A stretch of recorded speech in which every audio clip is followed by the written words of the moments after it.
देखिए, कांग्रेस झारखंड मुक्ति मोर्चा क्या कहती नहीं कहती है, ये उनका दिल और दिमाग दोनों जानता है। और जिस प्रकार से घटनाएं घट रही है राज्य में, और सेम एक ही जैसा घटना कुछ दिन पहले आप लोगों ने देखा होगा, शिवरात्रि के दिन में हजारीबाग के इचाक में पत्थरबाजी हुआ। इस बार गिरिडीह में होली में पत्थरबाजी हुआ। तो हमारा कहना है कि ये कांग्रेस, ये भाजपा, ये आरजेडी, ये जेएमएम की बात नहीं है। अगर आप सरकार में है, सरकार के हिस्सेदार है, तो आप स्पष्ट बोलिए जो घटनाएं घटी उसमें कौन दोषी है। अगर हिंदू दोषी है तो हिंदू के बारे में बोलिए, अगर मुस्लिम दोषी है तो मुस्लिम के बारे में बोलिए। जो भी दोषी है आप उसके बारे में बोलिए। ये सरकार सिर्फ बैलेंस खेल रही है। जैसे कुछ दिन पहले पासिंग की बात आई थी, वैसे बैलेंसिंग का खेल खेल रही है। जिस प्रकार से दोनों समुदाय पे केस हुआ, अगर वहाँ पुलिस खड़ी थी तो पुलिस का आंख और कान दोनों जिंदा था, तो उनको ये बात समझ में आना चाहिए कि दोषी कौन है, और दोषी को चिन्हित करके सिर्फ दोषियों पे कार्रवाई होनी चाहिए। ये बैलेंसिंग का खेल में 10 तो इधर से जेल, 10 तो इधर से जेल, क्या मतलब है। और अगर इसमें हिम्मत है तो ये मंच के माध्यम से बोले कि वह हिंदू गलत है या फिर मुस्लिम गलत है। सरकार क्यों नहीं बोलती कि कौन गलत है कौन सही है। भारतीय जनता पार्टी तुष्टीकरण की राजनीति करती है, भारतीय जनता पार्टी ऐसे करती है, भारतीय जनता पार्टी वैसे करती है।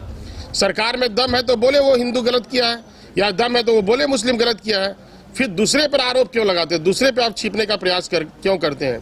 ये सरकार कुल मिलाकर के कुछ विशेष जाति समुदायों का मन इतना बढ़ाना चाह रही है ताकि यहाँ पे आदिवासी हो, जनजाति हो या हिंदू हो, उसके हर एक त्योहारों पे खलल डाला जाए और इन्हें एक तरफा वोट की राजनीति प्राप्त हो, वोट की राजनीति करने में मौका मिले। सिर्फ ये सरकार यही चाहती है। सत्ता पक्ष के विधायकों का कहना है कि जब दो समुदाय के बीच में झड़प होता है तो आप लोगों का इंटरेस्ट बढ़ जाता है। हमारा कहना है कि सरकार आपकी है, शासन आपकी है, फिर ये दंगा होता क्यों है, पत्थरबाजी होती क्यों है। ये सरकार कराती है, सरकार कराने का प्रयास करती है। मैं एक उदाहरण देना चाहता हूँ आपको, छोटा सा उदाहरण देना चाहता हूँ, आप प्रमाण देख लेना इसका। जब हजारीबाग के इचाक में दो समुदाय का झगड़ा हुआ, दोनों समुदाय का झगड़ा के बाद इचाक थाने में शांति समिति की बैठक हुई। शांति समिति की बैठक में दोनों तरफ से 22 लोगों का मेंबर चुना गया कि आपस में गांव में बैठ के आप अपने मामले को सलट लें।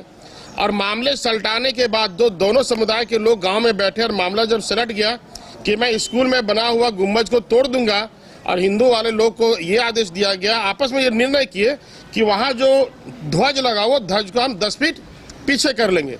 जब दोनों की आपसी सहमति बन गई, ये पब्लिक है, वहाँ पे कोई नेता प्रशासन के लोग वहाँ नहीं थे, और जब दोनों की सहमति बन गई, जब वहाँ पे गुम्बज हटाने के लिए जेसीबी आ गया, स्वयं लोग, मुस्लिम समुदाय के लोग, मुस्लिम भाई लोग स्वयं चढ़ गए, तो फिर वहाँ पे जा करके एसडीओ, जो तत्कालीन हजारीबाग के एसडीओ है, वहाँ पे जा करके उसको रुकवा दिया, ये कह के कि अभी ये मामला एसडीओ के न्यायालय में चल रहा है, आप इसको तोड़ नहीं सकते। इसका क्या तात्पर्य आप बता दीजिए।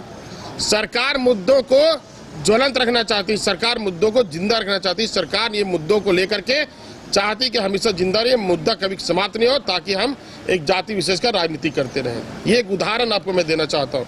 इसलिए सरकार के पास शासन है, प्रशासन है, सरकार में अगर दम है तो सरकार को इसको रोकना चाहिए था। क्यों ऐसे घटनाएं घटती है। और हमारा कहना है सिर्फ हिंदू मुस्लिम की बात मैं नहीं कर रहा हूँ, और भी राज्य में घटनाएं घट रही है। कुछ दिन पहले जो घटना घटी, उसके बाद जब सरकार शर्मसार हुई तो अमन साहू का इनकाउंटर किया गया। तो ये सरकार जब तक शर्मसार अपने आप पे नहीं होती तब तक ये कोई कदम नहीं उठाती। और सरकार बोलने को बीजेपी तो आरएसएस तो फलाना तो ढेकाना करती रहती है। तो ये सरकार अपने जिम्मेवारी से पीछे हटने का काम कर रही है। धन्यवाद।